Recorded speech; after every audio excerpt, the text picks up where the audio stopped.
too hasty, rude, and mean, and too early to leave during a wedding? I was asked to be a member of the wedding party. Despite this, I was the only person, not only at the wedding but also at the ceremony, who was not allowed to have. It was an outdoor wedding with unlimited seating and these guys don't give a shit about COVID, so it wasn't. I was told it was because my relationship wasn't serious enough even after we had been together for a year. That was only invited to married or unmarried couples.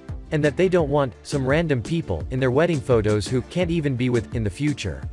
They don't have to look at some random guy in their picture, even though they weren't in any posed picture at all. Probably just in the background of the crowd shots. There is no conflict between them and my boyfriend, and he is a great and gentle caress guy who meets everyone, so I don't think it was about him personally. I went to the ceremony and found out that literally everyone has not just married couples, but there are couples who have been dating for less time than me. This is when I start to feel overwhelmed. I smiled and played my part during the show, but inside I was very final and angry. Then we arrived at the reception where there were more people than at the ceremony. This is where all the friends farther away were invited. And everyone had I was literally the only person at one table, and there were 2 people each at the table, as there were some other members of the wedding party at the table, but others were randomly distant identities.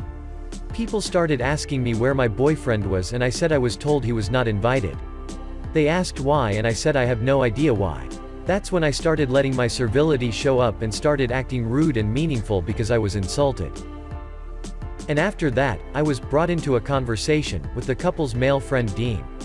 I was told earlier that Dean had a crush on me, and I made it clear that I would not be interested even if I was unmarried.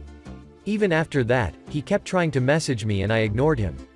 But now the people who brought me into the conversation with Dean are like standing around looking at us and jiggling behind their hands. As they thought they were Kazid matchmakers. Dean was absolutely a participant in it. I've been with Dean more than I've been with anyone my whole life. I was completely rude, as much as I wanted to be when being unintentionally targeted by someone's romantic interest. It was true that I didn't really know if I was being set up, but before the incident, I was already furious. Everyone was silent and awkward. I went back and finished my meal, and as soon as I finished my work I picked up my purse and went straight to my boyfriend's house, excluding most receptions, cake cutting, speeches, and everything else. I am now being told by this couple why I left so early. They are hurt and confused. I did not answer. Apparently, if someone took care of someone's child and lend her money, they are the bad person. So this happened a few years ago. The M in this story is my cousin's mother, so I am going to call her M from now on. M is a very entitled person. She always asked for money from my family. Like $5,000 per month. And M doesn't even give them back. If we don't lend her our money, M will say that we are selfish and Then my mom got sick of it and asked M to give M's children to us so that we could reduce the finances. She agreed. Then I, 8 years old, then get along very well. But M still asked for money from us. Then a few years later, we had a family gathering at Chinese Eve. Then after we left, M took her children with her. M was kinda drunk then. After that, my mom gave them an umbrella since it was raining. Then M said in Chinese, "Piss off, you think that we are poor and can't afford an umbrella? Stay away from my kid." Then my mom said, "No, I just wanted to make you stay safe from the rain." But then she for some reason attacked my mom. And even scratched me on the neck, making it bleed. At last, some stranger stops M.